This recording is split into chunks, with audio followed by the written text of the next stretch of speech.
Mirza Abbas the gangster আমার উপর ডিম হামলা করেছে, আপনারা সবাই অবগত। আমি এখন কিছু বলবো না, এর জবাব আগামী 12 তারিখ জনগণই দিয়ে দিবে। নাসিরউদ্দিন পাটোয়ারি, এই যে একটা বাচ্চা ছেলে তর্ক করতে চায় আমার সাথে। আমার কি আর তর্ক করার বয়স আছে? তোর সাথে তর্ক হবে আগামী 12 তারিখ। আগামী 12 তারিখ জনগণের রায় দিবে।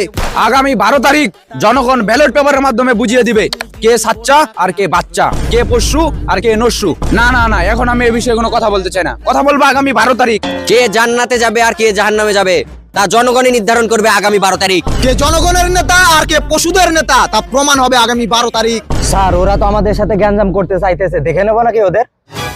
না সাব্বির, ধৈর্য ধর, ওদেরকে দেখে নেবে 12 তারিখের পর। এত ওয়েট করতে পারবো না, ওদের এখনই দেখে নি। আচ্ছা যা, 12 তারিখ পর্যন্ত ওয়েট কর। 12 তারিখের পর না, 12 তারিখে ওদের দেখে নেওয়া হবে। কিন্তু 12 তারিখে আমরা যদি ফেল করি তাহলেও দেখে নেওয়া হবে, ওরা আমাদের দেখে নিবে।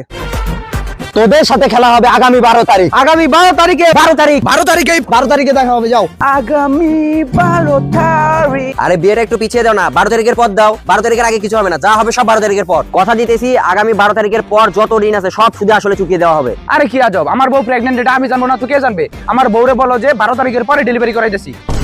আরে না না, এখন হাসপাতালে ভর্তি করায় না, ওর পাশে থাকতে হবে, আমার পাশে থাকতে হবে। ওরে বলো যে এতদিন ধৈর্য ধরে পেটে রাখছে, আর এই 10-12টা দিন পেটে রাখুক। 12 তারিখের পরে আমি ডেলিভারিটা করাইতেছি। 24 তারিখের পরে 12 তারিখ আসো খেলবো, খেলা হবে।